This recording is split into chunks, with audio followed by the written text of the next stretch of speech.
स्वरूप में लाते बालक और मालिकपन का बैलेंस रखो। आज सत बाप, सत शिक्षक, सतगुरु अपने चारों ओर के सत्यता स्वरूप, शक्ति स्वरूप बच्चों को देख रहे हैं, क्योंकि सत्यता की शक्ति सर्वश्रेष्ठ है। इस सत्यता की शक्ति का आधार है संपूर्ण पवित्रता। मन, वचन, कर्म, संबंध, संपर्क, स्वप्न में भी अपवित्रता का नाम निशान न हो। ऐसी पवित्रता का प्रत्यक्ष स्वरूप क्या दिखाई देता है? ऐसी पवित्र आत्मा के चलन और चेहरे से स्पष्ट दिव्यता दिखाई देती है। उनके नयनों में रूहानी चमक, चेहरे में सदा हर्षित मुक्ता और चलन में हर कदम में बाप समान कर्मयोगी।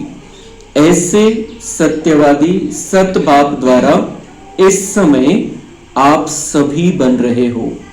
दुनिया में भी कई अपने को सत्यवादी कहते हैं, सच भी बोलते हैं, लेकिन संपूर्ण पवित्रता ही सच्ची सत्यता की शक्ति है, जो इस समय इस संगम युग में आप सभी बन रहे हो। इस संगम युग की श्रेष्ठ प्राप्ति है सत्यता की शक्ति, पवित्रता की शक्ति, जिसकी प्राप्ति सतयुग में आप सभी ब्राह्मण सो देवता बन आत्मा और शरीर दोनों से पवित्र बनते हो।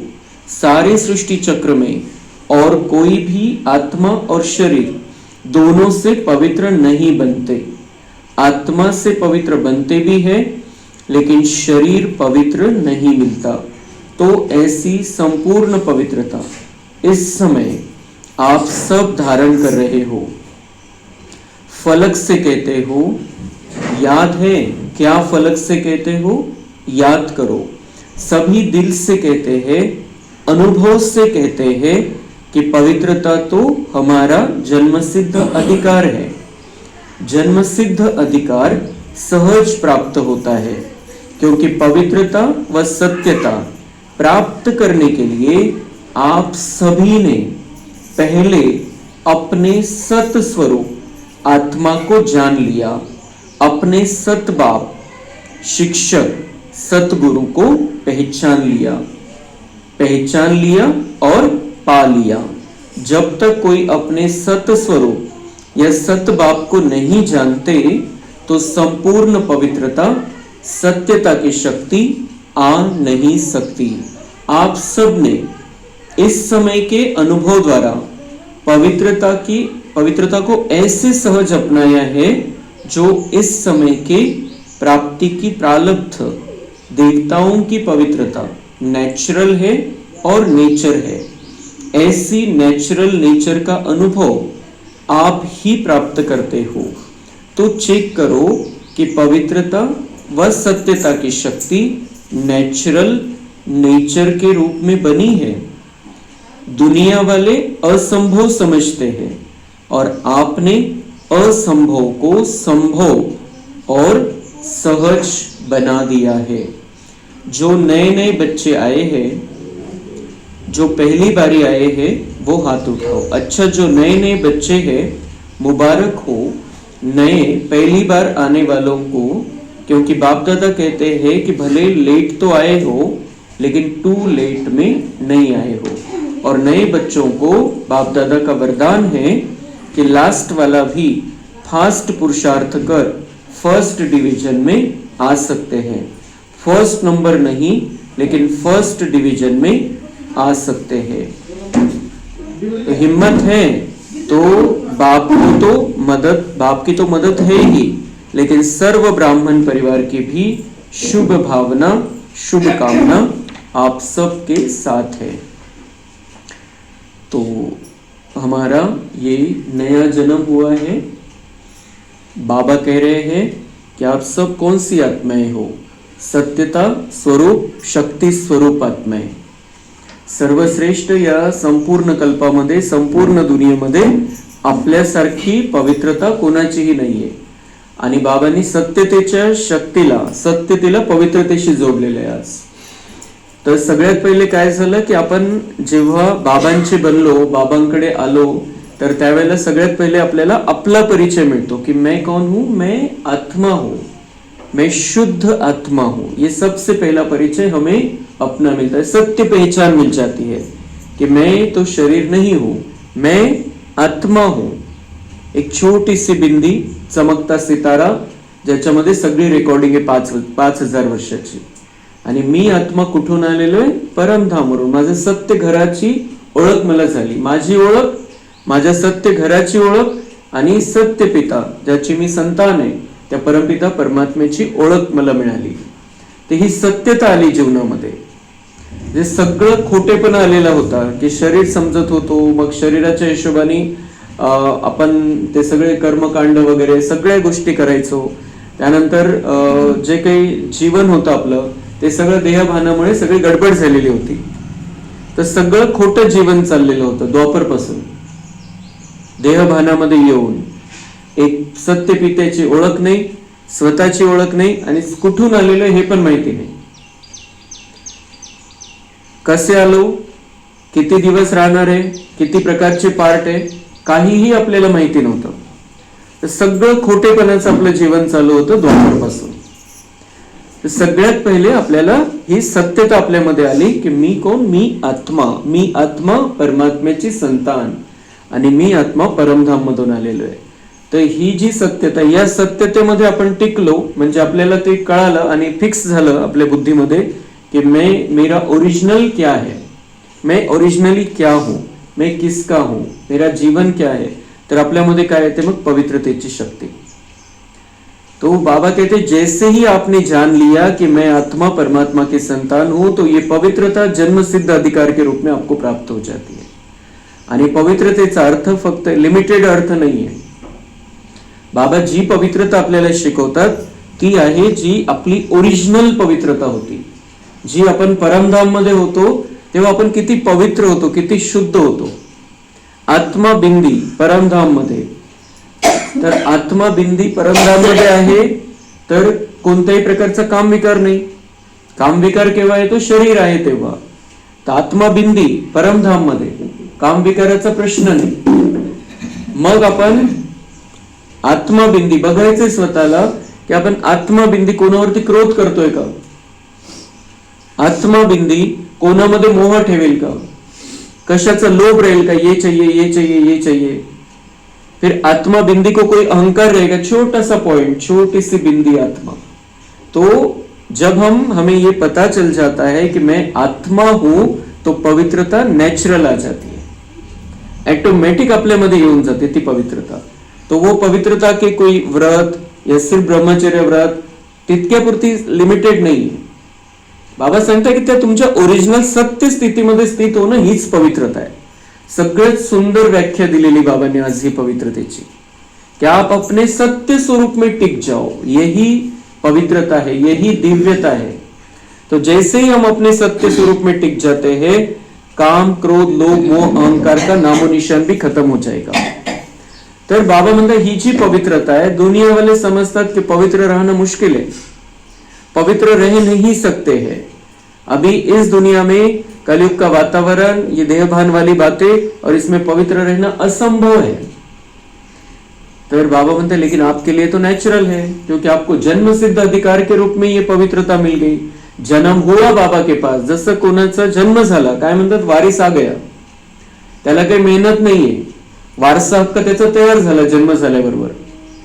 तर तसं बाबा म्हणते जेव्हा तुम्हाला कळालं तुम्ही कोण आणि मी कोण, तुमचा माझ्याकडे जन्म झाला, हा अलौकिक दिव्य जन्म झाला, तर पवित्रता तुम्हाला ऑटोमॅटिक जन्मसिद्ध अधिकाराच्या रूपामध्ये प्राप्त झाली. आणि म्हणून बाबा म्हणते दुनियावाल्यांसाठी असंभव आहे, पण तुमचा तो अधिकार आहे. पवित्रता हा तुमचा अधिकार आहे. तुम्हाला या ज्या गडबडवाल्या स्थितीमध्ये राहिले आणि त्याच्यामुळे दुःखी होत आले, त्याच्यापासून मुक्त होण्याचा हा खूप सुंदर रस्ता मिळालेला आहे. हा खूप सुंदर युक्ती मिळालेली आहे की आपण ओरिजिनल कोण आहे आणि कोणाचे. तर ही जी पवित्रता आपण जी धारण करतो त्याचा परिणाम काय होतो? पवित्रता धारण करणं म्हणजे 7 गुणांमध्ये राहणं. आत्मा शांत स्वरूप, प्रेम स्वरूप, आनंद स्वरूप, शक्तिशाली, सुख स्वरूप, पवित्र स्वरूप आणि ज्ञान स्वरूप स्थितीमध्ये राहणं ही संपूर्ण पवित्रता आहे. याच्यामध्ये अपवित्रतेचं नामोनिशाण नाही. कोणत्याही प्रकारची भीती, चिंता किंवा कोणत्याही प्रकारचा संघर्ष करायचा आहे आपल्याला, हे काहीच नाही. सगळं समाप्त. ती आहे पवित्रता. बिलकुल सरळ जीवन, सरळ स्वभाव, ही आहे संपूर्ण पवित्रता. तर बाबा म्हणताय दुनियावाल्यांसाठी अशक्य आहे, दुनियावाल्यांसाठी ब्रह्मचर्य व्रत अशक्य आहे, दुनियावाल्यांसाठी शुद्ध खानपान ठेवणं अशक्य आहे, पण तुमच्यासाठी तर तुम्हाला अधिकार आहे. तुमच्यासाठी हे पवित्र राहणं आणि शुद्ध राहणं एकदम सहज आहे. कारण तुम्ही कोणाचे आहे? तो पवित्रतेचा सागर सर्व शक्तिवान तुमचा झालेला आहे. तर त्या आधाराने आणि त्या अधिकाराने तुम्ही सर्वोच्च पवित्रतेची धारणा करू शकता. दुनियेमध्ये जे ऋषी मुनी होते, जे द्वापरमध्ये, आजची तर ती कंडिशन बिलकुल नाहीये कोणाची, पण द्वापरमध्ये जे ऋषी मुनी होते ते पवित्र राहायचे, पवित्र स्थिती होती. त्याचं कारण काय होतं? आत्मिक शक्ती. त्यांची आत्मिक शक्ती इतकी प्रचंड होती त्यांच्यामध्ये की त्या आधाराने ते पवित्र राहायचे बिना परमात्म्याच्या मदतीच्या. आणि आपल्याकडे तर आपण तर आपल्यामध्ये आत्मिक शक्ती पण आहे. बाबांनी सुरुवातच अशी केली की सत्यता स्वरूप और शक्ति स्वरूप बच्चों को देख रहे हैं. हम सत्यता स्वरूप ओरिजिनल उस स्थिति में रहने वाले, उस स्थिति को पहचानने वाले बच्चे हैं और स्ट्रांग बच्चे हैं, मजबूत बच्चे हैं, बाबा के शेर बच्चे हैं, शक्तिशाली बच्चे हैं. तो आत्मिक स्थिति भी, आत्मिक शक्ति भी हमारे अंदर है और सर्वोच्च जो है इस दुनिया का परमात्मा, वो हमारे साथ में है. तो हम क्यों नहीं रह सकते पवित्र? और हमारी जो पवित्रता है, बाबा कहते हैं आपके जैसी पवित्रता किसी ऋषि मुनि की नहीं है. वो पवित्र रहे हैं द्वापर युग में, लेकिन शरीर तो पवित्र नहीं मिला उनको. शरीर तो विकारों से ही मिला. तो हमारी पवित्रता ऐसी है, अब हम अभी पवित्र बन रहे हैं. पवित्र जन्म हुआ है तो मन से पवित्र बन रहे हैं, हम वाणी से पवित्र बन रहे हैं, संकल्पों से पवित्र बन रहे हैं, हमारे कर्म पवित्र बनते जा रहे हैं, आत्मा शुद्ध बनती जा रही है, संस्कार श्रेष्ठ बनते जा रहे हैं. आणि याचा परिणाम काय होणार आहे? सतयुगापासून आपल्याला जे शरीर मिळतील ते सगळे पवित्र शरीर मिळतील. पवित्र पद्धतीने आपला जन्म होईल, विकारांनी जन्म नाही होणार. म्हणून बाबा म्हणतात तुमच्यासारखं पवित्र तर या दुनियेमध्ये कोणीच नाहीये. त्या ऋषीमुनींनी आत्मिक बल जागृत केलं, त्या आधाराने पवित्र राहिले. पण तुमच्या सोबत तर परमात्मा आहे, सर्वोच्च, जो दुनियेमध्ये सर्वोच्च आहे, सर्व शक्तिवान आहे, तो तुमच्या सोबत आहे. त्याच्याशी तुमचं कनेक्शन आहे. आपण त्याच्याशी जितकं नातं जोडत जाऊ, जितकं आपण त्याच्याशी संबंध जोडून ठेवू, कनेक्शन चांगलं राहील, त्याच्याकडून जी शक्ती येईल, तर आपल्यासारखी पवित्रता कोणामध्ये नहीं राहू शकत. तो बाबा कह रहे हैं कि आप अपने आप को पहचानो कि जिसमें ये पवित्रता आ जाती है वो झलकता है, चेहरे से, बोलने से वो पवित्रता दिखाई देती है. अपवित्रता का नामो निशान भी नहीं रहता है. तर ही अशी जी सुंदर पवित्रतेची स्थिती आहे ती आपल्याला इथं धारण करायची. इथं धारण करू, इथं प्रॅक्टिस करू त्याची, तर आपण मग सतयुगामध्ये सर्वश्रेष्ठ पवित्रतेच्या स्थितीमध्ये वरच्या लेवलला राहू. तो इसलिए हमारे लिए इम्पॉसिबल इस दुनिया में कुछ भी नहीं है, ये बिल्कुल पक्का करना है. आणि जो बाबांनी हा रस्ता दिलेला आहे आपल्याला, या रस्त्यावरती आणलेला आहे, त्या रस्त्यावरती चालण्याची ताकद आपल्यामध्ये आहे आणि आपण खूप सहज चालू शकतो. जसं बाबांनी सांगितलं की जन्मसिद्ध अधिकार है, त्याला प्राप्त करण्यासाठी काही मेहनत थोडीच लागते, वो तो मिल गया ऑटोमेटिक. तो ऐसे ही पवित्रता भी हमें अधिकार के रूप में मिली है, क्योंकि बाबा के बच्चे बन गए. तो पवित्र रहना भी हमारे लिए कोई मुश्किल नहीं है. मग 99 बाबांनी उभं केलं होतं त्यावेळेला तिथं, आणि त्यांना सांगितलं जे पहिल्यांदा बाबा मिलनसाठी आलेले होते 2007 मध्ये. तर त्यावेळेला बाबांनी सांगितलं, बाबा कहते हैं भले लेट तो आए हो लेकिन टू लेट में नहीं आए हो. 2007 मध्ये खूप उशीर झाला असं नाही, उशीर आले पण खूप उशीर झाला असं नव्हतं त्यावेळेला. 2017 मध्ये बाबांनी येणं बंद केलं. तो उसके बाद हम कह सकते हैं कि टू लेट हो गए. तो अभी जो टू लेट, जो लेट आए हैं, जो लेट बाबा के बच्चे बने हैं, उनको हमें सबको सकाश देनी, और उन्होंने खुद ने पक्का करना है कि मुझे तो बाबा ने पहले ही चुन लिया था, लेकिन मैं लेट आया, मेरे तरफ से लेट हुआ, लेकिन बाबा की नजर मेरे पर पहले से, इसलिए मैं लेट हूं, टू लेट नाही, खूप उशीर झालेला आहे असं नाहीये, थोडं लेट झालेलं आहे, पण मला आता फास्ट जाऊन फर्स्ट मध्ये यायचंय. तो बाबा कह रहे हैं कि नए बच्चों को बाप दादा का वरदान है कि लास्ट वाला भी फास्ट पुरुषार्थ कर फर्स्ट डिवीजन में आ सकते हैं. फर्स्ट नंबर नहीं, लेकिन फर्स्ट डिवीजन में आ सकते हैं. तो लास्ट वाले के लिए भी बाबा का वरदान है. लेट हो गए हैं, बहुत लेट हो गए हैं, लेकिन फिर भी ये वरदान हम बाबा से ले सकते हैं अभी भी कि last so fast so first. Last आए हैं लेकिन स्पीड पकड़ेंगे, उड़ेंगे, अब बहुत अच्छी रीति से उड़ान भरेंगे. जैसे बाबा चलाना चाह रहा है, बाबा ने कहा और हमने किया, ये स्थिति अगर हमारी रहेगी तो हम फर्स्ट डिवीजन, लेट आने वाले भी फर्स्ट डिवीजन में आ सकते हैं. जैसे लक्ष्मी नारायण के साथ में हमारा जीवन चल सकता है. Last so fast so first. बाबा म्हणतात अभी फर्स्ट नाही आएंगे, पहिल्या नंबर मध्ये नाही येणार, पण त्यांच्या सारखे त्यांचं जीवन जेव्हा सुरू आहे प्रॅक्टिकल मध्ये, त्यावेळेला तुम्ही येऊ शकता. तो ये सारी जो बातें हैं, ये कल्पना की उड़ान नहीं है, ये सत्यता है. ये सत्य ज्ञान हम ले रहे हैं, हमारा सत्य परिचय में मिलता है और बाबा से सत्य ज्ञान मिलता है. तो इस सत्य ज्ञान को जैसे बाबा कह रहा है उसको स्वीकार लेना है, चाहे नए हैं चाहे पुराने हैं. अभी हमें बहुत स्पीड पकड़नी है, अंतिम समय आ गया है और बहुत अच्छी रीति से पुरुषार्थ करके हमें फर्स्ट डिवीजन में, पहले 9 लाख में और उसमें भी 16,108 में नंबर लगाना है अपना. तो हिम्मत है तो बाप की तो मदद है ही, लेकिन सर्व ब्राह्मण परिवार की भी शुभ भावना, शुभकामना आप सबके साथ है. तो जिन्होंने, जो नए आए हैं, लेट आए हैं, उन्होंने अगर हिम्मत रखी कि मैं आगे जाऊंगा, मैं आगे आके दिखाऊंगा, तो बाबा कह रहे बाप दादा की तो मदद मिलेगी, एक्स्ट्रा मदद. जे लेट आलेले त्यांना स्पेशल मदत करतो बाबा, दोनों भी, ब्रह्मा बाबा भी और शिव बाबा भी. और उसके साथ साथ बाबा कह रहे हैं ब्राह्मण परिवार की भी शुभ भावना, शुभकामना सबके, जो नए आते हैं उनके प्रति. अभी हमारा परिवार है तो परिवार में जो भी नए नए आते हैं उनके प्रति ज्यादा शुभ भावना उमड़ कर आती है कि इनका कल्याण हो जाए, ये आगे बढ़ जाए, ये कहीं पीछे न रह जाए, लेट हो गए हैं, अच्छा इनका बहुत अच्छी तरह से ये पुरुषार्थ कर ले. तर बाबा म्हणते ब्राह्मण परिवाराच्या ज्या दुवा आणि शुभ भावना तुम्हाला मिळतात त्या तुम्हाला अजून उडवू शकतात. तो उसके लिए हमें ये दिखाना है कि मैं चाह रहा हूं आगे जाना, मैंने हिम्मत रखी है, मैं आगे बढ़ना चाहता हूं. तर ऑटोमॅटिक सगळ्या ब्राह्मण परिवाराच्या पण दुवा सोबत राहतील, शुभ भावना, शुभकामना राहतील आणि बाबांची तर स्पेशल मदत राहील. तो हिम्मत का कदम उठाना है, संकल्प का कि मुझे आगे बढ़ना है. लेट हो गया हूं, बहुत लेट हो गया हूं, लेकिन बाबा साथ में है और ब्राह्मण परिवार साथ में है, तो मैं आगे बढ़ जाऊंगा. बिछुड़ी हुई आत्माएं फिर से अपने परिवार में पहुंच गए. भगवान कह रहा है बिछुड़ गए थे लेकिन आप नए जो आए हैं अपने परिवार में फिर से पहुंच गए. ये हमारा परिवार, भगवान का परिवार, और भगवान के परिवार में फिर से आ गए. कितनी बड़ी बात. भगवान एक्सेप्ट कर रहा है कि आप मेरे परिवार वाले हो, आप आ गए हो मेरे पास फिर से. तो बाप दादा भी खुश हो रहे हैं और आप सब भी खुश हो रहे हैं.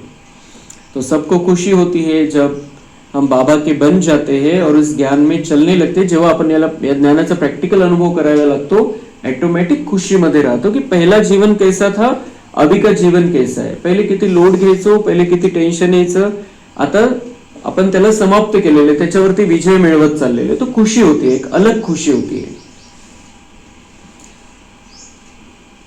मग हे 30/11/2007 ची मुरली आहे आणि 25 ऑगस्ट 2007 ला दादी प्रकाशमणींनी शरीर सोडलं होतं. तो वतन में दादी बाबा के साथ में.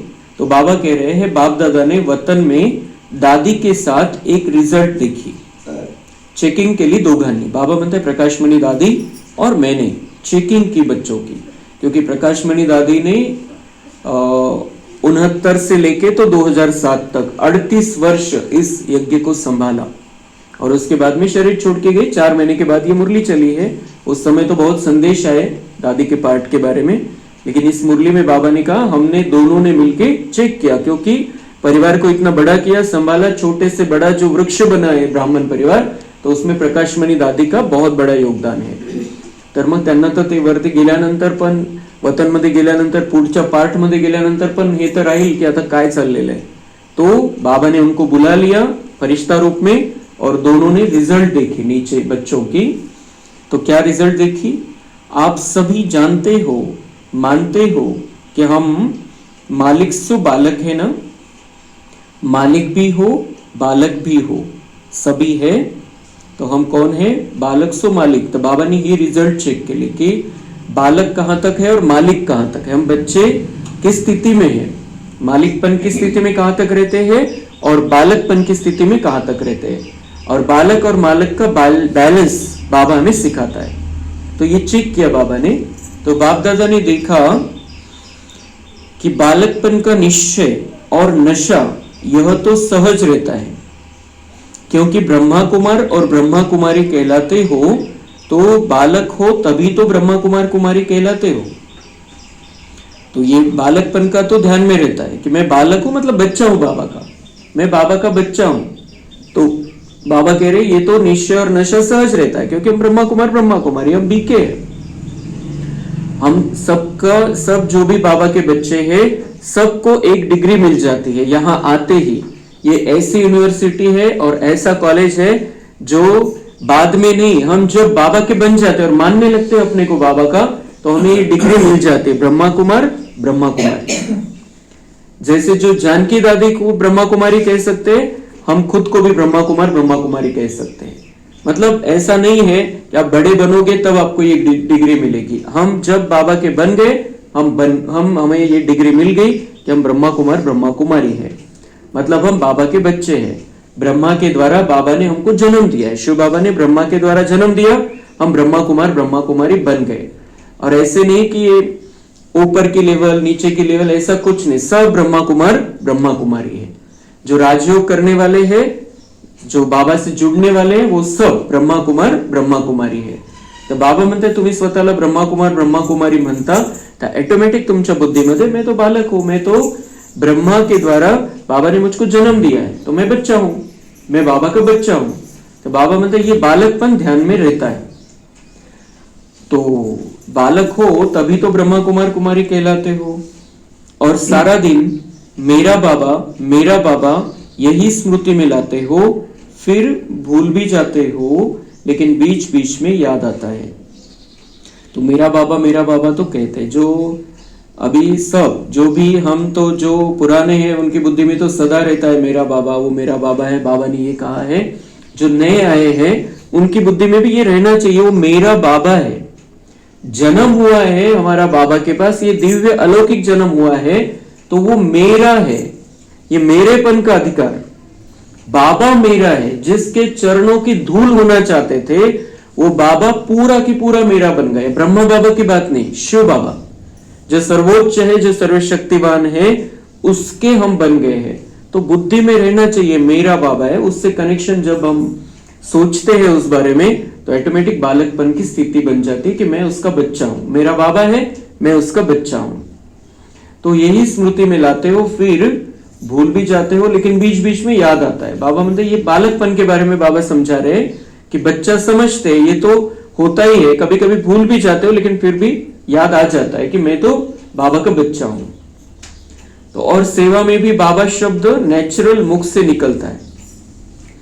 सेवा जब करते हैं हम ये नहीं कहते की ह्या ज्ञानामध्ये असं सांगितलेलं आहे, यांनी असं सांगितलंय, याच्यामध्ये हे सांगितलेलं आहे, हम कहते बाबा ने कहा है, मुरली मध्ये निघालं। ये जो भाषा है ये बहुत नीचे के लेवल की भाषा है।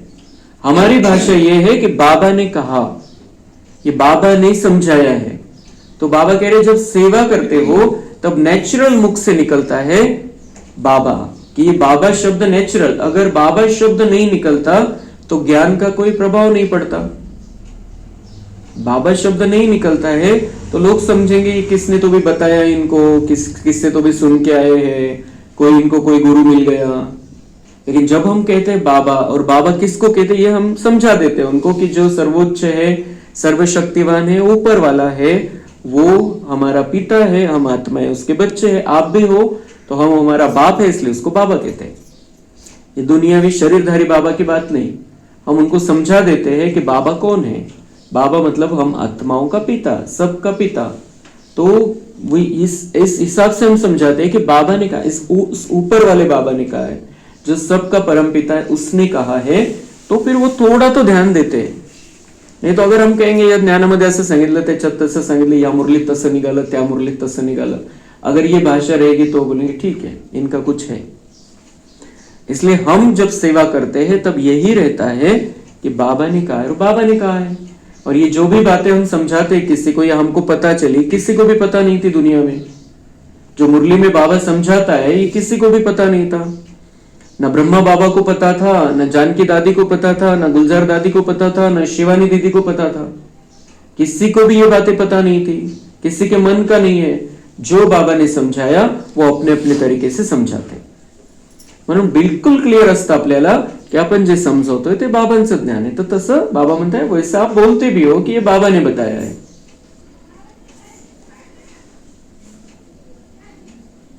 तो जो भी सेवा करते हो, भाषण करते हो, कोर्स कराते हो, भिन्न भिन्न टॉपिक पर करते हो, सच्ची सेवा का प्रत्यक्ष स्वरूप व प्रत्यक्ष प्रमाण यही है कि सुनने वाले भी अनुभव करें कि मैं भी बाबा का हूं।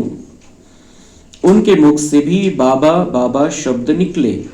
कोई ताकत है यह नहीं, अच्छा है यह नहीं, लेकिन मेरा बाबा अनुभव करे, इसको कहेंगे सेवा का प्रत्यक्ष फल। तो ये बालकपन की बात बाबा समझा रहे, लेकिन उससे रिलेटेड जो भी है वो सब समझा देते बाबा। बाबांचं सगळं डिटेल मध्ये चालतं। तो बाबा कह रहे इसका क्या, अभी बाबा मतलब हम बच्चे हैं, ये समझ में आ जाता है, ये स्थिती रहती है, ये नशा रहता है। पुढची गोष्ट बाबा म्हणतात, तुम्ही जेव्हा बाबा म्हणून समजवता त्यांना, त्या टॉपिक वरती किंवा कोणतेही कोर्स करवता किंवा काही समजवताय, तर त्यांना हे जाणवलं पाहिजे की तो माझा पण बाबा है। इसलिए उनको सेटिंग ये पहले करनी है हमको कि हम जो सुना रहे हैं वो आपका भी बाबा है, जिसका सुनाया हुआ है वो सबका पिता है, और उसने आके ब्रह्मा तन से ये ज्ञान दिया है, वो हम आपको सुना रहे। तो त्यांनी मान्य करो किंवा न करो, पण मनातल्या मनात त्याच्या हे झालं पाहिजे कि वो मेरा भी बाबा है, और उससे ये ज्ञान इनको मिला है। शायद भी समझे वो पूरा पक्का, जब तक वो मुरली नहीं सुने तब तक उसको वो क्लियर नहीं होती सारी बातें, लेकिन मन में तो आना चाहिए उसके कि वो मेरा भी बाबा हो सकता है। ये जो कह रहे हैं वो तो मेरा भी बाबा है। तो वो ऐसा नहीं कि कोई शक्ति है, ऐसा ना समझे वो कि कोई शक्ति इनको आके समझाती है, कोई शक्ति है या फिर अच्छा है, सिर्फ अच्छा है, ये नहीं, मेरे बाबा ने समझाया है, वो मेरा भी बाबा है। भगवान ने समझाया, और भगवान को हम भक्ति में क्या कहते थे, तू हमारा माता पिता है, तो वो मेरा भी बाबा है। ये उनकी बुद्धि में जब हम समझाते, इसलिए तो बाबा कहते हैं जब तक बाबा नहीं समझ में आता है तब तक आगे बढ़ो ही मत। अगर उसको बाबा ही नहीं समझ रहा है, किसका ज्ञान है ये नहीं समझ रहा है, तो रवाना कर दो, यहां तक बाबा कह देते हैं। क्योंकि बाकी बातें समझेगा ही नहीं जब तक ये नहीं समझेगा कि ये बाबा ने समझाया हुआ है, सर्वशक्तिवान की ये सब बातें हैं, और वो सब का जो वो जानने वाला है, जिसके ऊपर कोई भी नहीं है, जिसका कोई पिता नहीं है, जिसका कोई शिक्षक नहीं है, जिसका कोई सद्गुरु नहीं है, वो सर्वोच्च है, और उसने ये ज्ञान दिया है। हे जोपर्यंत क्लिअर होत नाही, बाबा म्हणतात कोर्समध्ये पण पुढे जायची आवश्यकता नहीं। इसलिए हमने यहां पर भी वो कोर्स का थोड़ा सा कम कर दिया। जब तक बाबा नहीं समझता है तब तक आगे बढ़ना ही नहीं है। उसको समझ में आ जाए कि वो मेरा बाबा है, सर्वोच्च सर्वशक्तिवान मेरा बाबा है, तब हमें उनको आगे लेकर जाना है, नहीं तो फिर टाइम वेस्ट करने में मतलब नहीं है। तो इसलिए बाबा कहते हैं उनके मुख से ये निकलना चाहिए, वो शक्ति है या अच्छा है, बस ये अच्छा समझाते, ये नहीं, उसके आगे की बात कि वो मेरा बाबा है। क्योंकि उनको हमें बाबा से जोड़ना है, तो उनके पाप नष्ट होंगे, तो उनका भाग्य बनेगा। क्योंकि वो ज्ञान सुनेंगे, अच्छा लगेगा, सुनाने वाले के प्रति वो प्रशंसा करेंगे, उसमें कोई मतलब नहीं है। उनको बाबा से जोड़ना है तो उनके पाप नष्ट होंगे।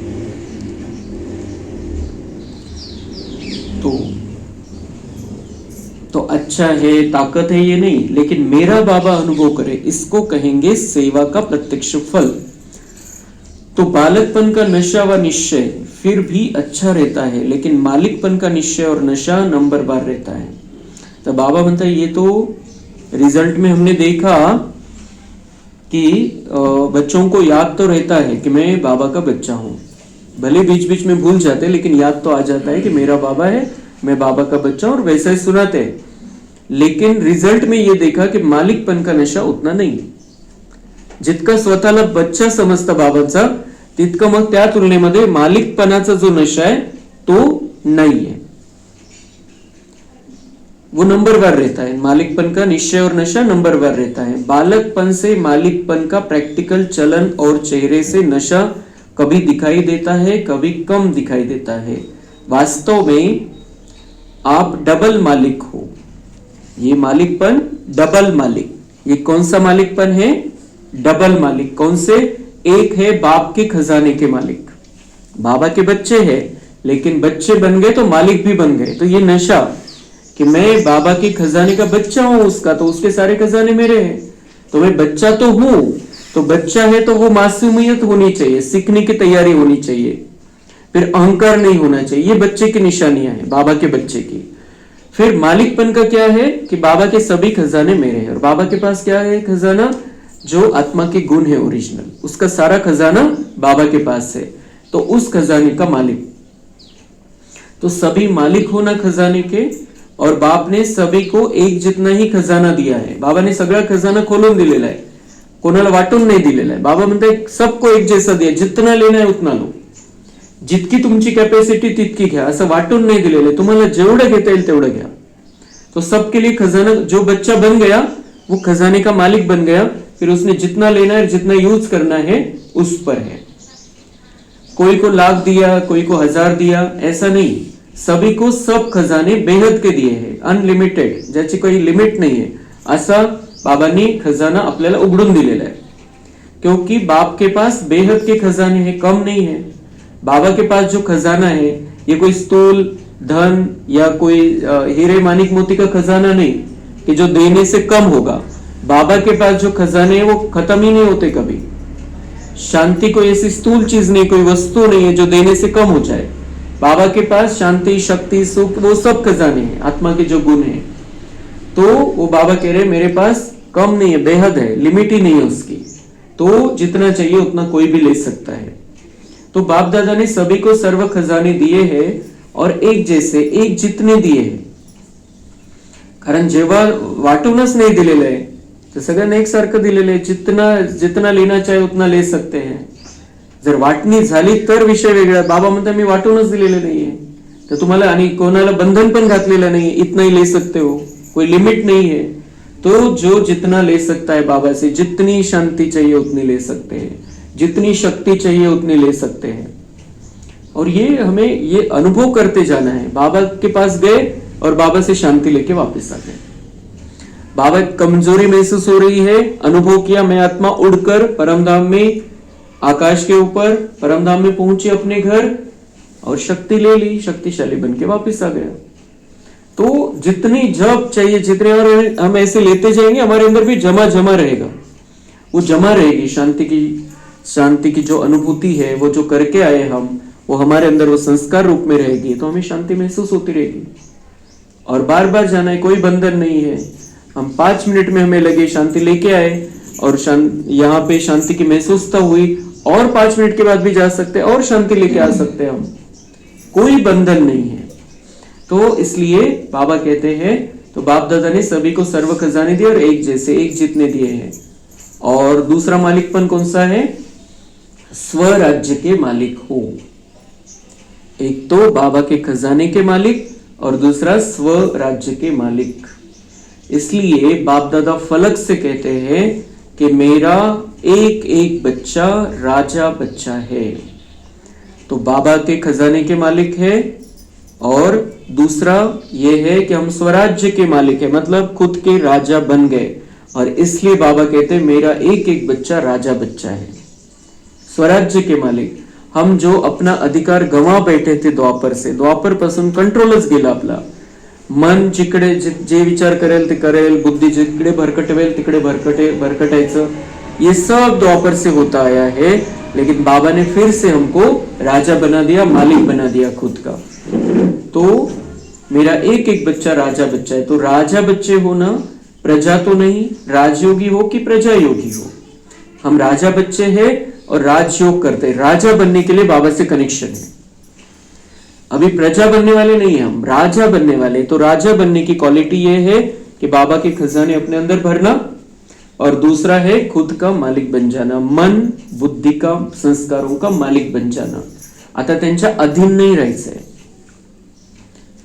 तो प्रजायोगी नहीं, राजयोगी होना तो स्वराज्य के मालिक हो। लेकिन बाप दादा ने दादी के साथ रिजल्ट देखा, जितना नशा बालकपन का रहता है उतना मालिकपन का कम रहता है। रिजल्ट काय मिळाली बाबांना चेक केल्यानंतर, बालकपन का नशा तो रहता है, बीच बीच में गायब हो जाता है, लेकिन फिर भी सेटिंग हो जाती है वो कि मैं बाबा का हूं, मैं बाबा का बच्चा हूं। लेकिन ये जो मालिकपन का नशा है ये कम रहता है। बाबा की खजाने मेरे हैं तो वो अधिकार से यूज करना, लेना बाबा से। जब अशांत हो जाए मन, तुरंत बाबा से ले लेना। कोई अशांत करने आ जाए, तुरंत बाबा से शांति ले लेना। तो मालिक है, हम ले सकते हैं, जितना चाहिए उतना ले सकते हैं। और दूसरा, मन बुद्धि चला रही है, ऐसा हो जाता है कभी कभी। खुद आत्मा नहीं चला रही है, मन बुद्धि चला रही है। जैसे मन चाह रहा है वैसे विचार कर रहा है, जैसे बुद्धि भटकना चाहती है उधर भटकती जा रही है। तो बाबा कहते ये रिजल्ट है। तो क्यों होता है ऐसा? अगर स्वराज्य के मालिकपन का नशा सदा रहता तो ये जो बीच बीच में समस्या या विघ्न आते हैं वह आ नहीं सकते। बाबा म्हणते रिजल्ट कशावरून कळाली कि अगर स्वराज्य के मालिकपन का नशा आपको रहता कि मैं राजा हूं, मैं मालिक हूं, क्या विचार करना है, बुद्धि से निर्णय क्या लेना है मेरे हाथ में है, मैं आत्मा राजा हूं, मैं मालिक हूं, तर काय झालं असतं, जे विघ्न येतात अधूनमधून, समस्या आणि विघ्न येतात ते आलेच नसते। और समस्या विघ्न आलेच नसते याचा अर्थ काय कि समस्या ने विघ्न तो हमारा हिसाब किताब कर्म के अकाउंट है, उस हिसाब से तो आने हैं, लेकिन वो यहां नहीं, अंदर आत्मा में नहीं उसका प्रभाव। उसको बाबा कहते नहीं आएंगे। मतलब आत्मा पर प्रभाव न हो। समस्या नहीं है, बाबा ने कह दिया समस्या को समस्या समझो ही नहीं, विघ्न को विघ्न समझो ही नहीं। वो तो एक खेल है, वो तो एक पेपर है, आप तो खेल रहे हो इसमें, आपका पार्ट है। जब हम विघ्न और समस्या समझते हैं उसको, इसका मतलब हम फेल हो गए। तो बाबा कहते जब अगर आप मालिक हो मन बुद्धि के, तो आप अपने आप को सेट कर सकते हो तुरंत कि समस्या नहीं है, ये पेपर है, ये मुझे आगे बढ़ाने के लिए आया है, ये तो खेल है। या फिर कुछ हुआ है, कोई ने कुछ बोला है, कोई ने कुछ बड़ा कुछ हमारा नुकसान कर दिया है, मेरा कुछ हिसाब किताब है, उसने लौटा दिया, उसने रिटर्न ले लिया। तो ये अपने आप को सेट करना नहीं आया, मालिक नहीं बने, इसलिए विघ्न और समस्या का प्रभाव पड़ता है। कितनी सुंदर बाबा समझावतो आपल्याला, विघ्न और समस्या मुक्त हो जाना है। जैसे वाटरप्रूफ कोई चीज रहती है, पानी का प्रभाव नहीं पड़ता, वैसा विघ्न और समस्या का प्रभाव हमारे ऊपर नहीं पड़ने देना। तो ये है मालिकपना, हम मालिक है। हमारे सामने कोई विघ्न कोई समस्या बड़ी है ही नहीं, हम सोच के किसी विघ्न और समस्या को बड़ा बना देते। वैसे देखा जाता है तो समस्या व विघ्न आने का आधार विशेष मन है। समस्या या विघ्न आने का आधार बाबा कह रहे विशेष मन है, मन ही हलचल में आता है। इसलिए बाप दादा का महामंत्र भी है मन मना भव। तो वो बाबा कहते ये गड़बड़ कहाँ होती है, मन। समस्या विघ्न आती तो मन ही सोचता है निगेटिव, मन में विचार चलते हैं, ऐसा क्यों, वैसा क्यों, इसने क्यों ऐसा किया, ऐसा नहीं करना चाहिए, वैसा नहीं होना चाहिए, अब क्या करूं, अब कैसे होगा, ये सारा मन में हलचल आती है। तो फिर बुद्धि भी फिर गड़बड़ हो जाती है, बुद्धि में भी डिसीजन नहीं होता है। सबसे पहला तो मन गड़बड़ करता है, मतलब मन में जो विचार चलते हैं। इसलिए बाबा कहते हैं मन का मालिक बन जाओ, विचारों को दिशा दो, बुद्धि को भटकने से छुड़ाओ। कि कोई भी समस्या प्रॉब्लम आया, मन को सेट करो। सबसे पहला शब्द बुद्धि में आना चाहिए बाबा, दूसरा शब्द बुद्धि में आना चाहिए ड्रामा। अगर बाबा और ड्रामा बुद्धि में आ गया, मन में आ गया, मन को संकल्प दे दिया, तो हम राजा बन गए। और फिर उस हिसाब से विचार चलेंगे कि अब मैं क्या करूं इसमें। अब ये है, बात आई है सामने, कोई बात आई है, विघ्न समस्या से मोठं नहीं करायचं त्याला, कोई बात है सामने और मैं मालिक हूं, और बाबा साथ में है और ड्रामा में नूंदा हुआ था, नथिंग न्यू, नया कुछ नहीं हुआ है। 5000 वर्ष पहले भी मेरे सामने बात आई थी, मैंने उसमें विजय प्राप्त कर ली थी। तो ऐसी सेटिंग मन को देणं, ये मन का मालिक बन जाणं, त्याच्या चक्करमध्ये येणं, प्रभावित होणं त्याच्याने, तो ये है हम विघ्न समस्या में घिर गए। उसको बस बात समझना है छोटी सी, कोई बात आई है और बाबा कहते हैं बात आई है तो जाएगी।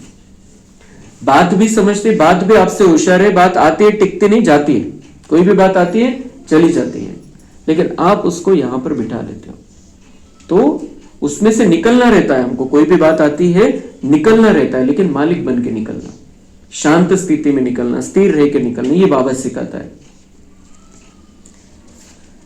तो और फिर मन को क्या कह दिया है बाबा ने, मन ही हलचल में लाता है, तो मंत्र क्या दिया है बाबा ने, मन मनाओ, मन मेरे में लगाओ। बाबा में मन लगाएंगे, उस समय भी बाबा को याद करेंगे तो बाबा शक्ति भर देगा या कुछ उपाय सुझा देगा क्या करना है। अगर स्वराज्य का मालिक है तो मन मालिक नहीं है। अगर आप स्वराज्य के मालिक है, आप राजा हो, तो मन मालिक नहीं है। फिर मन अपनी मर्जी से कोई विचार नहीं कर सकता है। आत्मिक स्थिति हमारी है तो हमारे विचार 7 गुणों के आधार से ही चलेंगे। अगर कुछ 7 गुणों के विपरीत कुछ विचार चल रहा है, विकारों से प्रभावित होकर कुछ विचार चल रहा है, व्यर्थ के प्रभाव में आके कुछ विचार चल रहा है, तो मन मालिक बन गए। और आत्मा मालिक मतलब 7 गुणों में रहते हुए विचार चल रहे हैं, बाबा की याद में विचार चल रहे हैं, तो हम मालिक। उसके विपरीत कुछ है, उल्टा है, तो मन हमारा मालिक बन गया। जी एक फॅकल्टी आहे, आत्म्याची फॅकल्टी, एक शाखा आहे आत्म्याची, विचार करण्याची शक्ती, तिने पूर्ण आपल्या ताब्यामध्ये घेऊन टाकलं। तो मन आपका कर्मचारी है, राजा नहीं है। आत्मा का कर्मचारी है मन। क्या सोचना है मैं नक्की करूंगा, मैं डिसाइड करूंगा, मैं आत्मा हूं, मैं मालिक हूं। लेकिन मन ही सोचने लग जाए अपनी मर्जी से, तो बाबा कह रहे कर्मचारी ने हाथ में ले लिया सब कुछ, राजा के हाथ में नहीं है। राजा अर्थात अधिकारी, अधीन वाले को राजा नहीं कहा जाता है। तो रिजल्ट में क्या देखा कि मन का मालिक मैं, राज्य अधिकारी मालिक हूं। यह स्मृति, यह आत्मस्थिति कम रहती है, सदा नहीं रहती है। पहला पाठ, आप सबने पहला पाठ क्या किया था, मैं आत्मा हूं। परमात्मा का पाठ दूसरा नंबर का है, लेकिन पहला पाठ मैं मालिक, राजा, इन कर्मेंद्रियों का अधिकारी आत्मा हूं, शक्तिशाली आत्मा हूं। पहला पाठ, बाबा के ज्ञान की शुरुआत ही यहां से होती है। और पूरा ज्ञान, पूरा जो भक्ति मार्ग का ज्ञान है, जो शास्त्र हम पढ़े, उसको समझने का प्रयत्न करें, उसमें ये बात तक पहुंच ही नहीं सकते हम। और बाबा के ज्ञान की शुरुआत ही यहां से है कि मैं आत्मा, भ्रुकुटी में विराजमान, परमात्मा की संतान तो बाद में हूं, लेकिन पहले तो मैं आत्मा हूं। क्योंकि पहला पाठ क्या है, पहले कोर्स का पहला विषय क्या रहता है, आप आत्मा हो, मग पुढचं समजवलं जातं की आप परमात्मा की संतान हो। तो बाबा कहते पहिलाही पाठ कि मैं आत्मा हूं, पण त्याच्यामध्ये किती सुंदर बाबांनी वर्णन केलेलं आहे। मैं आत्मा हूं, लेकिन कैसे आत्मा हूं, तो क्या पाठ पता चला कि मैं आत्मा हूं, इसका मतलब क्या समझ में आया। पहला पाठ है मैं मालिक, राजा, इन कर्मेंद्रियों का अधिकारी आत्मा हूं। मैं आत्मा हूं, इसका मतलब क्या, मैं मालिक हूं, मैं राजा हूं और इन कर्मेंद्रियों का अधिकारी हूं। ऐसा नहीं हो सकता। आंखें जो देखना नहीं चाहता था लेकिन देख लिया, कानों से सुनना नहीं था लेकिन सुन लिया, बोलना नहीं था लेकिन बोल दिया, मन में विचार चलाने नहीं थे लेकिन चल रहे हैं, बुद्धि भटक रही है, ये नहीं हो सकता। आप कर्मेंद्रियों के भी मालिक हो और मन बुद्धि संस्कार के भी मालिक हो। बाबा म्हणता है पहला धड़ा तुम्हाला हा मिळालेला है। जब हम ज्ञान में आते हैं, सबसे पहला लेसन ये मिलता है, मैं आत्मा हूं, मैं मालिक हूं और मैं सारे कर्मेंद्रियों को चलाने वाली हूं। ये नहीं चला सकते मुझे, मैं चलाने वाली हूं। ये बाबा म्हणतात हा पाठ, हा धडा, पहिला जो धडा आहे तो पक्का करून घ्या, नंतर तुम्हाला कळालं की परमात्मा कोण आहे। पण पहिला नंबर म्हणजे सगळ्यात महत्त्वाची गोष्ट ही आहे, स्वतःला आत्मा मालिक समझना। तो और फिर कैसे आत्मा हूं, बाबा कह रहे उसका और भी आगे बाबा ने वर्णन किया है कि पहला पाठ मैं मालिक, राजा, इन कर्मेंद्रियों का अधिकारी आत्मा हूं, शक्तिशाली आत्मा हूं। मालिक हूं, राजा हूं, लेकिन कोई राजा है लेकिन कमजोर है तो उसके राजा भी क्या काम की। तो आपको यह पता चला कि मैं शक्तिशाली आत्मा हूं, मैं आत्मा राजा हूं, मालिक हूं, शक्तिशाली, मेरा मतलब मेरे अंदर पावर है, शक्ति है कि मैं इन कर्मेंद्रियों को चला सकता हूं, मैं बहुत शक्तिशाली हूं। बाबा कह रहे ये पहली बात आपको पता चलती जब आप ज्ञान में आते हो। सर्व शक्तियां आत्मा के निजी गुण हैं। तो बाप दादा ने देखा कि जो मैं हूं, जैसा हूं, उसको नेचुरल स्वरूप में स्मृति में चलना, रहना, चेहरे से अनुभव होना, समस्या से किनारा होना, इसमें अभी और अटेंशन चाहिए। म्हणजे पहिला धडाच पक्का नहीं झालेला है, मतलब इसको कितना पक्का करना है हमको, बार बार बार बार। तो इसलिए रोज की मुरली में आता है देही अभिमानी बनो, अपने आप को आत्मा समझो, क्योंकि इस पर ही सारा हे एकदा पक्क झालं की बाकी सगळ्या गोष्टी सहज है। इसलिए इसको बाबा कहते हैं कि मैं जो हूं जैसा हूं, मतलब वो दुनिया वाले कहते हैं कि भगवान को जो है जैसा हम पहचान नहीं सकते, हमने तो उसको भी पहचान लिया, लेकिन बाबा कहते हैं खुद को पहचानो, मैं जो हूं जैसा हूं उसको नेचुरल स्वरूप में स्मृति में चलने में, रहने में, चेहरे में अनुभव होना चाहिए। मैं कौन हूं? मैं आत्मा, मालिक हूं। तो वो राजाई, वो स्थिरता, वो शांति, वो दिखाई देनी चाहिए हमारे बोलने में, चलने में, हमारी जो यादें हैं हमारी उसमें। बोलना, चलना, रहना, चेहरा ऊपर से दिखता है, लेकिन बाबा कहते स्मृती में भी, म्हणजे आपले मध्ये जे काही चाललेलं आहे त्याच्यामध्ये पण आत्मिक स्थितीच पाहिजे। कोई किसी का दोष नहीं है, कि हर एक का अपना अपना पार्ट है, कोणाला दोष द्यायचा नहीं, कोणाला काही बोलायचं नहीं है, किसी के बारे में कोई सोच भी नहीं चला, इसने ऐसा क्यों किया, ये ऐसा क्यों करता है, इसने ये क्यों किया, इसने ऐसा करना चाहिए था, काही घेणं देणं नाही आपल्याला, त्याच्या पार्ट मध्ये घुसायचंच नाही आपल्याला। हर एक का अपना अपना पार्ट है, वो फिक्स पार्ट है उसका। तो जब हम स्मृति में भी ये रखेंगे मैं आत्मा, वो भी आत्मा आहे, त्याने रेकॉर्डिंग आणलेली, मी पण रेकॉर्डिंग आणलेली आहे, त्याच्या रेकॉर्डिंग नुसार तो त्याचा पार्ट प्ले करणार आहे, माझ्या रेकॉर्डिंग नुसार मला माझा पार्ट प्ले करायचा है। सीधी बात है, बहुत सुंदर, सारे तनाव से मुक्त होने की ये चाबी है। तो स्मृति में बहुत सुंदर बात बाबा ने कही, स्मृति में भी आत्मिक स्थिति होनी चाहिए। और समस्या से किनारा होना, मतलब जैसे ही आत्मिक स्थिति आत्मा मालिक बन जाए, समस्या से किनारा हो जाएगा, मतलब समस्या से हम प्रभावित नहीं होंगे। तो बाबा कहते इसमें और अटेंशन चाहिए, याच्यामध्ये अजून लक्ष द्यायचं आहे। हा धडा, बाबा टीचर है हमारा, महा टीचर है, तो वो कहता है हा धडा तुमचा राहिलेला आहे अजून, याच्यामध्ये अजून थोडं लक्ष द्या कि मैं आत्मा मालिक हूं, फिर वो चेहरे चलन से अनुभव होना, स्मृति में रहना, इस पे थोड़ा ध्यान दो। और भी सिर्फ मैं आत्मा नहीं, लेकिन कौन सी आत्मा हूं। तो ये कितनी सुंदर बातें बाबा समझाता है, कितनी आश्चर्य है कि ये ऐसी बातें आती है मुरली में जो हम किसी शास्त्र में किसी में नहीं सुन सकते। ये बातें डायरेक्ट अटॅक, जिथं प्रॉब्लेम आहे तिथंच अटॅक आहे डायरेक्ट, काय प्रॉब्लेम झालेले त्याचं सोल्युशन डायरेक्ट देतोय। म्हणजे हे रामबाण औषध आहे की ज्याच्याद्वारे आपण सगळं आपलं जीवन पलटून जाईल, मतलब हमको देवता बनाना है उसको। तो वो जो जड़ है, जो विकारों की जड़ है, उस पर ही घाव करता है कि आप अपनी नेचुरल स्थिति में वापस लौट के आ जाओ, आप भटक गए थे वापस लौट के आ जाओ। तो इतना सुंदर ज्ञान देता है बाबा, और कितने लोगों के भाग्य में नहीं है। बहुत रहम आता है कि कितने लोगों के भाग्य में नहीं है ये ज्ञान।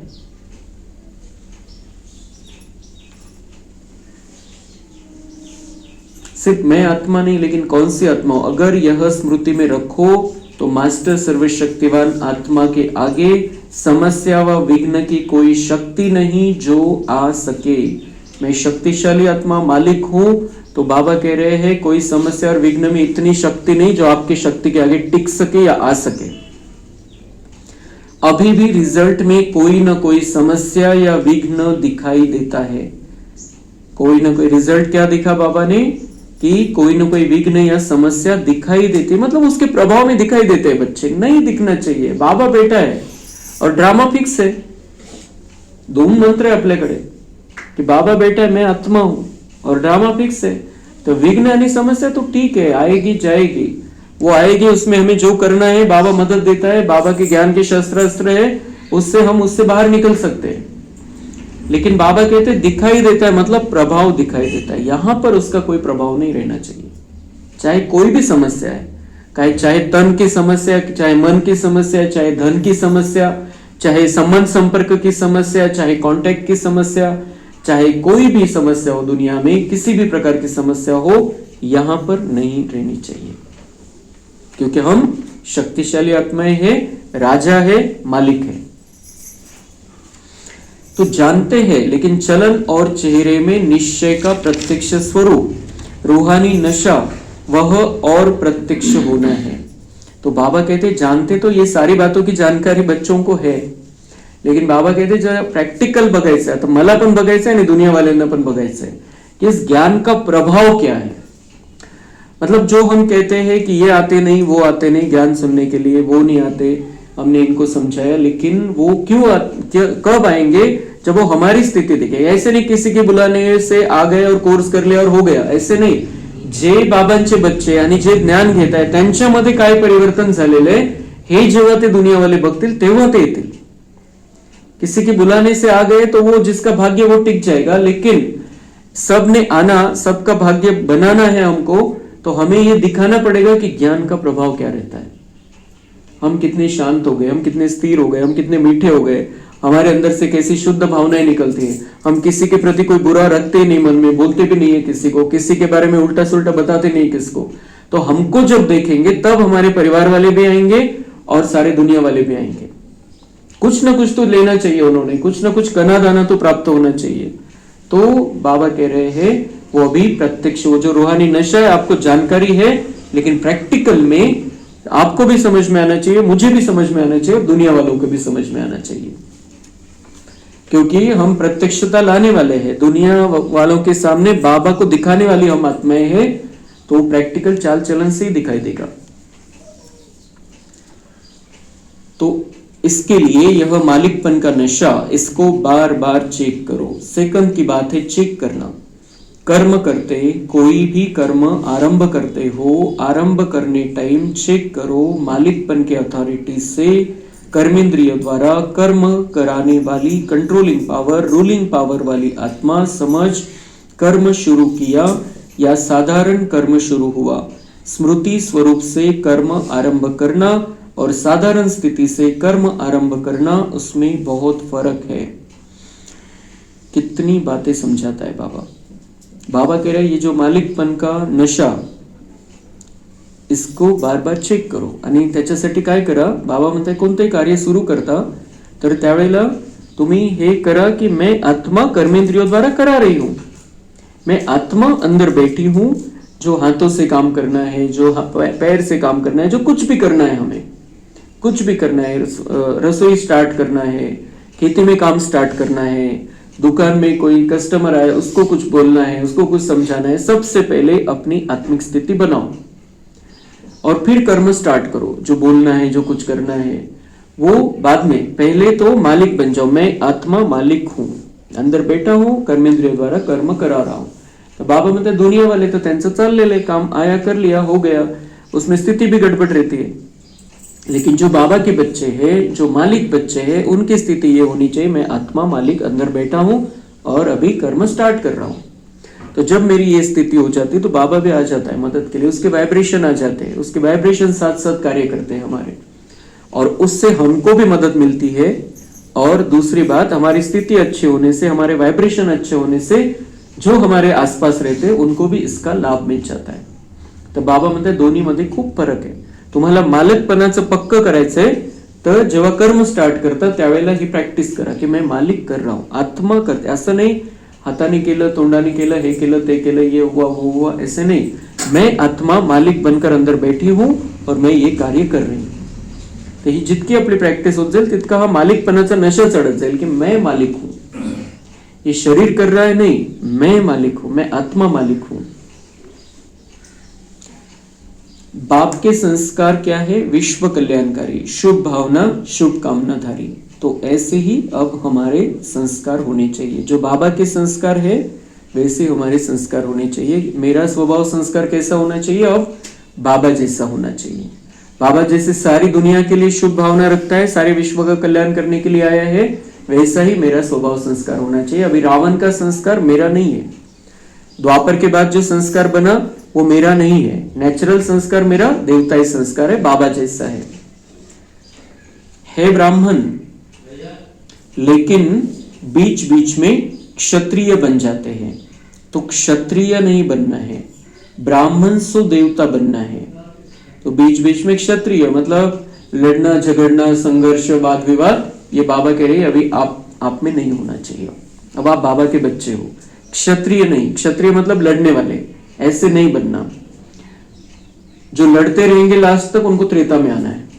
वही बात बाबा कह रहे हैं, ब्राह्मण सो देवता बनना है, क्षत्रिय बनने वाले तो बहुत आने वाले हैं, वह पीछे आने वाले। अभी हम देवता, बाबा सतयुग वालों को ही देवता कहता है। वैसे तो हम भले कहे या दुनिया वाले भले कहे 33 करोड़ आत्माएं देवी देवता, 33 करोड़ देवी देवताएं हैं, तो वो त्रेता युग के अंत तक की संख्या है, जिसमें कोई आसुरियत नहीं है। 33 कोटी मध्ये आसुरियत नाही आहे, पण जे ओरिजिनल आणि खास देवता आहे ते सतयुगामध्ये, त्रेतामध्ये नाही है। त्रेता में कौन है? देवता के बाद क्षत्रिय है, त्रेता में क्षत्रिय है। और क्षत्रिय कौन है? जो अंत तक जिनका संघर्ष चलता रहा, वो फेल होकर त्रेता में आते। तो बाबा कहते क्षत्रिय आपको तो देवता बनना है, मतलब आपको सतयुग में आना है। जो आप आ गए हो, जो बाबा की मुरली सुनने के हकदार है, वो तो देवता बनने वाली आत्माएं हैं। क्षत्रिय तो बाबा कह रहे हैं वो तो बाद में आने वाले हैं, मतलब जो मुरली वो सुनेंगे भी नहीं, उनका भाग्य भी नहीं है।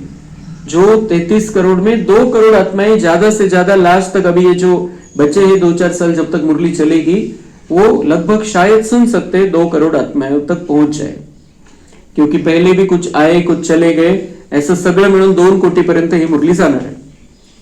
लेकिन जो 31 करोड़ आत्माएं, 33 करोड़ में से 31 करोड़ आत्माएं जो है, बाबा कहते हैं वो क्षत्रिय आत्माएं हैं। अंत तक संघर्ष चालू रहा माया के बीच और देवत्व के बीच।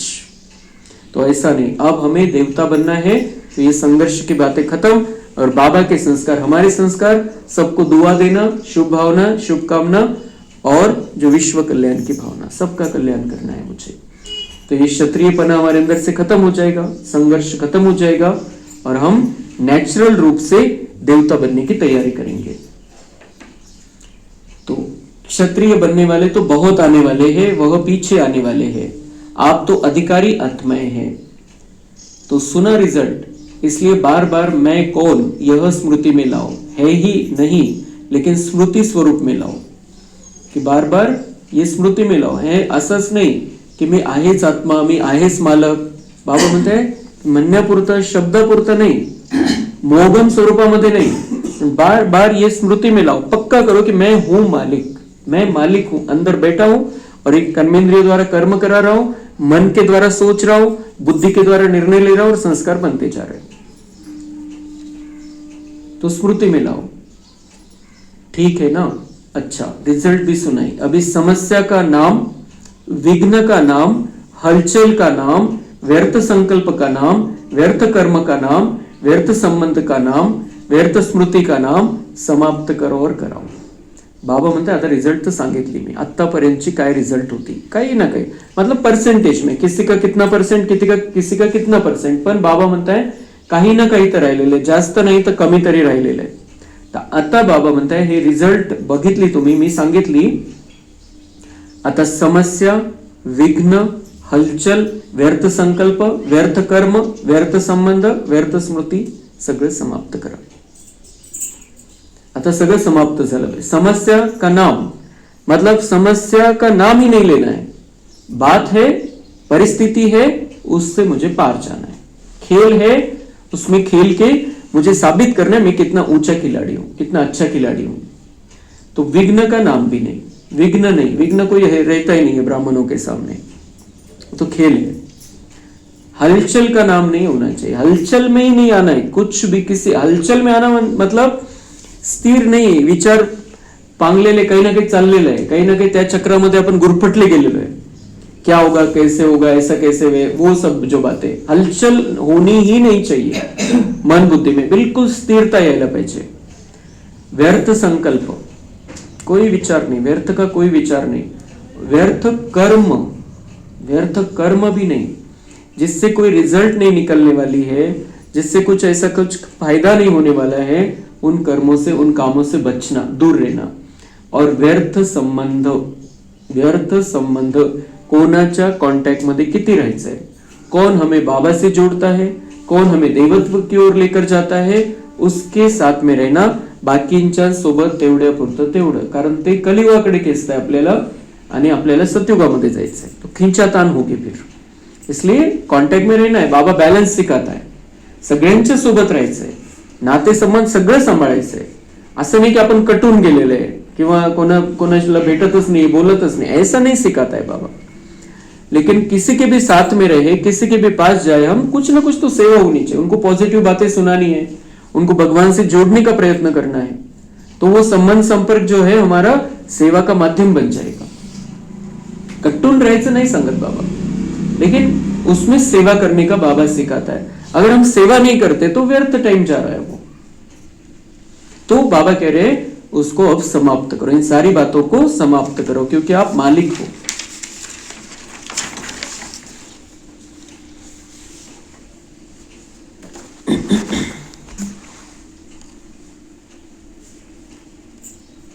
अच्छा, चारों ओर के सदा स्वमानधारी, सत्यता के शक्ति स्वरूप, पवित्रता के सिद्धि स्वरूप, सदा अचल अडोल स्थिति के अनुभवी, स्व परिवर्तक और विश्व परिवर्तक, सदा अधिकारी स्थिति द्वारा सर्व आत्माओं को बाप द्वारा अधिकार दिलाने वाले, चारों तरफ के बाप दादा के लकी और लवली आत्माओं को परमात्मा याद प्यार और दिल की दुआएं स्वीकार हो, और बाप दादा का मीठे मीठे बच्चों को नमस्ते.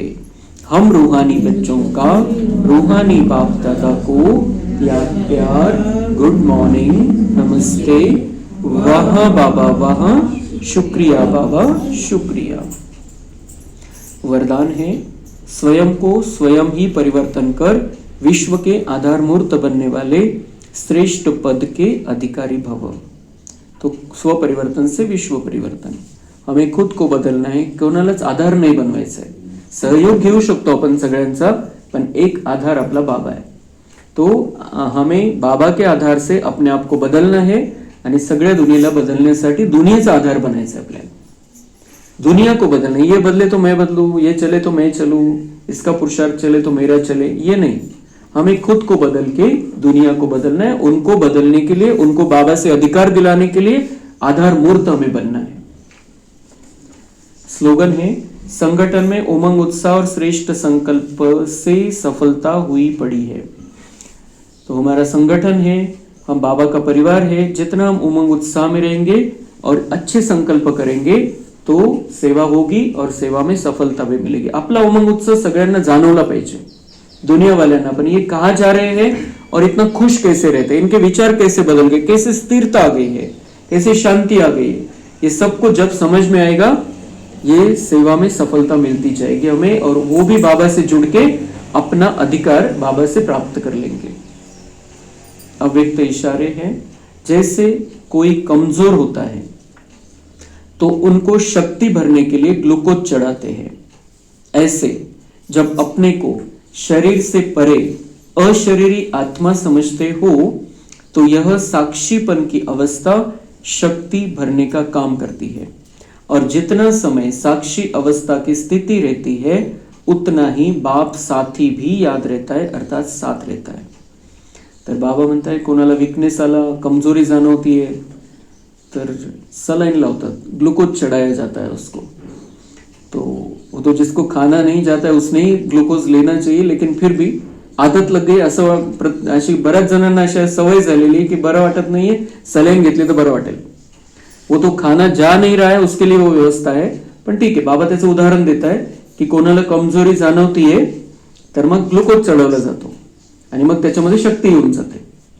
ते असं म्हणजे कोणाला खूप असं कमजोरी वाटत असते, सलाइन घेतली म्हणता आता एकदम बरं वाटतं, एकदम ठणठणीत.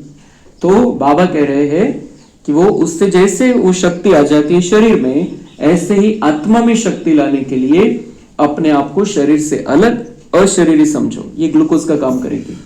आत्मा में शक्ती आ जाईल. जेव्हा आपण याच्यामध्ये अटकलेलो आहे, आत्मा शरीरामध्ये अटकलेली चिपकलेली आहे, देहभान आहे, तर मग शक्ती भरले जाऊ शकत नाही, बाबांशी कनेक्शन होणार नाही देहभानामुळे. अपने आप को अलग समझने, आणि याची प्रैक्टिस अपन करू शकतो. मैं आत्मा इस भ्रुकुटी से निकली और 2 इंच ऊपर, अपने सिर के 2 इंच ऊपर, तो अलग हो जाएंगे हम. और फिर आत्मा अलग शरीर अलग, तो आत्मा का कनेक्शन बाबा से हो जाएगा. जैसे हम साक्षी होकर अपने शरीर को भी देख रहे हैं. मैं आत्मा अलग, बाहर निकल गई, निकलेंगी नहीं. आत्मा ऐसे सोचने से बाहर निकलेगी नहीं तो शरीर तो मृत हो जाएगा. बाहर निकलती नाही. आत्मा को जब निकलना है वही अंतिम सेकंद रहेगा तब. पण आता आपण त्या स्थितीमध्ये स्वतःला बघायचंय, मैं आत्मा अलग हूं, शरीर अलग है. तर बाबा म्हणतात ही जी साक्षी अवस्था आहे की तुम्ही स्वतःला त्या स्थितीमध्ये ठेवताय, शरीराला बघताय, तुमचं शरीर आहे, तुम्ही आत्मा आहे, तुम्हाला शरीर मिळालेलं आहे. म्हणजे शरीर अलग आणि आत्मा अलग. तर त्याच्यामध्ये काय होईल, ही अवस्था जी आहे शक्ती, ग्लुकोज भरायचं काम करेल आत्म्यामध्ये.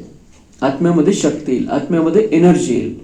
आणि मग जितका वेळ ही स्थिती राहील, जितका वेळ आपण स्वतःला अलग समजतोय शरीरापेक्षा, जितका वेळ दिवसभर जरी समजलो आपण मी आत्मा अलग शरीर अलग, जैसे बाबा ने कहा मालिक बन के अंदर बैठो, तो वो भी अशरीरी स्थिति है एक प्रकार से.